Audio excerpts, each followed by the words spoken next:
حضرت علی کی شہادت کے بعد لوگوں نے، جبکہ ابھی حضرت علی زخمی تھے، انتقال نہیں ہوا تھا، آپ سے پوچھا کہ ہم حسن کے ہاتھ پر بیعت کر لیں رضی اللہ تعالیٰ. آپ نے فرمایا نہ میں تمہیں اس کا حکم دیتا ہوں اور نہ روکتا ہوں، یہ تمہارا معاملہ ہے، امر المسلمین ہے، مسلمان فیصلہ کر لیں جس کو چاہیں. چنانچہ حضرت حسن رضی اللہ تعالیٰ عنہ کے ہاتھ پر بیعت ہو گئی. اب معاملہ ٹھہرا حضرت حسن اور حضرت معاویہ کے مابین. 6 ماہ خلافت رہی ہے حضرت حسن کی رضی اللہ تعالیٰ، اور میں انہیں 5واں خلیفہ راشد مانتا ہوں.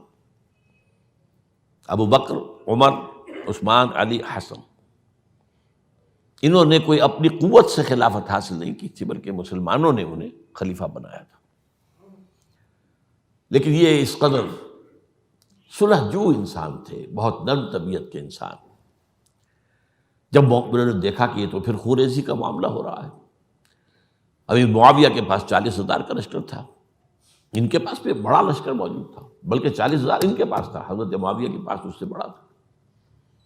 انہوں نے صلح کر لی حضرت معاویہ سے رضی اللہ تعالیٰ، اور وہ حدیث ان کے حق میں جو ہے پیشن گوئی تھی وہ پوری ہو گئی کہ حضور نے فرمایا تھا میرا یہ بیٹا مسلمانوں کے 2 گروہوں کے مابین صلح کرائے گا. یہ سن 41 ہجری کا واقعہ ہے جب صلح ہو گئی اور حضرت حسن دستبردار ہو گئے اور امیر معاویہ کو اب خلیفہ تسلیم کر لیا گیا. اس کو عام الجماعہ کہتے ہیں، یعنی وہ انتشار اور تفرقہ جو سبائی فتنے سے شروع ہوا تھا، اگرچہ اس کا نقطۂ آغاز تو بالفعل بنا شہادت عثمان، پھر وہ جنگ جمل اور جنگ صفین اور جنگ نہروان، اور اس کا ایک نتیجہ جو نکلا وہ کیا تھا کہ اسلامی حکومت کی حدود کی جو توسیع ہو رہی تھی وہ عمل رک گیا. وہ تو خلفائے ثلاثہ، اب یہ ثلاثہ میں گر رہا ہوں، حضرت ابو بکر، حضرت عمر، حضرت عثمان، ان کے دور میں ساری توسیع ہوئی، فتوحات ہوئی. حضرت علی کا دور جو ہے سارا خانہ جنگی کی نظر ہو گیا. وہ خلیفہ راشد ہیں، اس میں کوئی شک نہیں ہے، بہت عظیم شخصیت ہے، ہمارے نزدیک صحابہ کرام میں سوائے 3 کے سب سے بڑھ کر ہے، سب سے افضل ہیں. ہاں ابو بکر، عمر، عثمان ان سے افضل ہے ہمارے نزدیک. خلافت جو ہے خلفاء کے مابین ترتیب فضیلت جو ہے وہ ترتیب خلافت کے مطابق اہل سنت کے نزدیک، لیکن باقی ہزاروں صحابہ میں تو سب سے اونچے ہیں. اس حوالے سے حضرت علی کا کوئی قصور نہیں ہے رضی اللہ تعالیٰ، ان کی کوئی کوتاہی نہیں ہے. انہیں خلافت ملی ہی ایسے پرفتن دور میں ہے. اگر کہنا جو ہے اگرچہ روکا گیا ہے کہ یہ کلمہ لو مت استعمال کیا کرو، اگر یوں ہوتا تو یوں ہو جاتا، لیکن یہ کہ بہرحال ہمارا سوچنے کا ایک انداز ہے. اگر حضرت علی کو اول دور میں خلافت ملی ہوتی تو ان کے کچھ اور نتائج اور ہوتے. اب یہ پرفتن دور کے اندر خلافت ملی، خانہ جنگی ہو رہی ہے، اور جو حالات میں نے آپ کو بتائے ہیں، ظاہر بات ہے کہ وہ دور جو نہ ذرائع آمد و رفت ایسے تھے، نہ ذرائع مواصلات ایسے تھے، نہ کمیونیکیشنز ایسی تھیں. وہ تو یوں سمجھیے کہ دارالخلافہ کے اندر کے حالات جو ہیں بس وہیں پر فیصلہ ہو رہا تھا. یا پہلے مدینے میں ہوا، حضرت عثمان شہید ہوئے، اور یا پھر کوفے میں ہو گیا.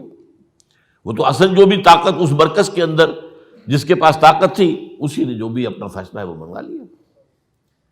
بہرحال یہ جو حضرت حسن نے مصالحت کی ہے جس کی بنا پر ہم تو انہیں سلام کرتے ہیں، ان کا احترام کرتے ہیں، انہوں نے خانہ جنگی ختم کی، فساد جو ہے اس کی جڑ کاٹ دی، تعامل جماعت ہو گیا، اب امن ہو گیا. اور نوٹ کیجئے اس کے بعد 20 برس تک امیر معاویہ کی حکومت رہی ہے، 20 برس، اور کامل امن رہا ہے. اس میں یہ بھی ہے کہ ان کے تدبر کو بھی دخل حاصل تھا، یہ بھی ہے کہ انہوں نے کچھ طاقت کا استعمال بھی کیا، یہ بھی ہے کہ انہوں نے دل جوئیاں بھی کی لوگوں کو جس کو ہم کہتے ہیں مؤلفۃ القلوب، جو زکوٰۃ کے مسائل میں شامل ہے. کچھ لوگوں کی کچھ کے شر سے اس کو روکنے کے لیے ان کو جو ہے کچھ زکوٰۃ میں سے پیسہ دیا جائے وغیرہ وغیرہ، مؤلفۃ القلوب، تالیف قلب کے لیے. بہرحال نتیجہ یہ ہے. تاہم یہ جان لیجیے کہ حضرت معاویہ صحابی رسول ہیں، ہم ان کو تسلیم کرتے ہیں، لیکن ان کی خلافت کو خلافت راشدہ ہم نہیں مانتے، اس لیے کہ وہ انہوں نے اپنی طاقت سے حاصل کیے۔ میں نے اسی لیے کہا حضرت حسن رضی اللہ تعالیٰ عنہ کی خلافت خلافت راشدہ ہے، لیکن حضرت معاویہ کی خلافت خلافت راشدہ، اگرچہ اس میں عمل رہا، اور وہ جو عمل رک گیا تھا، وہ جو مزید توسیع دارالاسلام کی، وہ دوبارہ شروع ہو گیا، خراسان کی طرف پیش قدمی شروع ہو گئی۔ ادھر پہلا بحری بیڑا بنایا حضرت معاویہ نے رضی اللہ تعالیٰ عنہ، اور یہ بحیرہ روم کے بعد جزائر کو فتح بھی کیا۔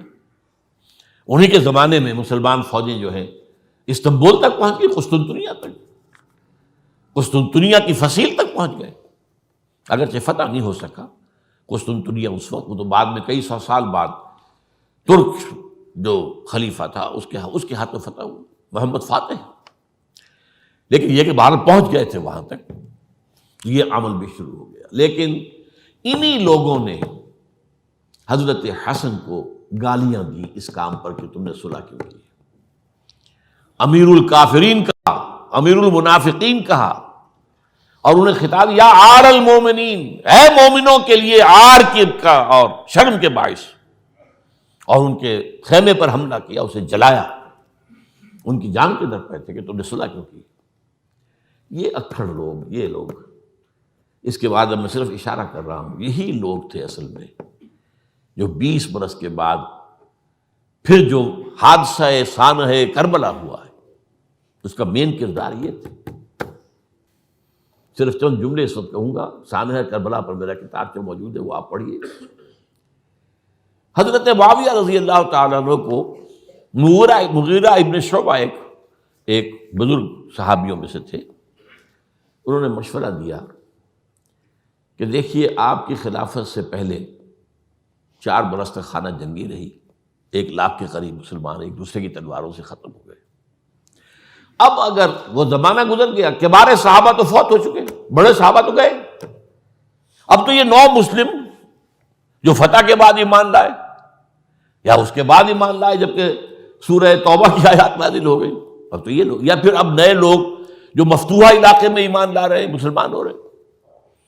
لہٰذا اب وہ جو مسلمانوں کا ایک نظام خلافت راشدہ کا تھا، اگر اس کے پیچھے کسی مضبوط قبیلے کی طاقت نہ ہو تو وہ مرکزیت قائم نہیں رکھ سکے گا، لہذا آپ یزید کو اپنا ولی عہد مقرر کر دیں۔ حضرت معاویہ کچھ رہے متردد، لیکن بعد میں ان کی سمجھ میں یہ بات آ گئی۔ یہاں یہ نوٹ کر لیجئے کہ میں یا آپ حضرت معاویہ کے فیصلے سے اختلاف کر سکتے ہیں، ان کی نیت پر حملہ نہیں کر سکتے، وہ صحابی ہیں، الصحابہ کلہم عدول، ان کی نیت بھی یہی تھی، مسئلہ سمجھی اس میں کہ وہی امن جو ہے وہ برقرار رہے،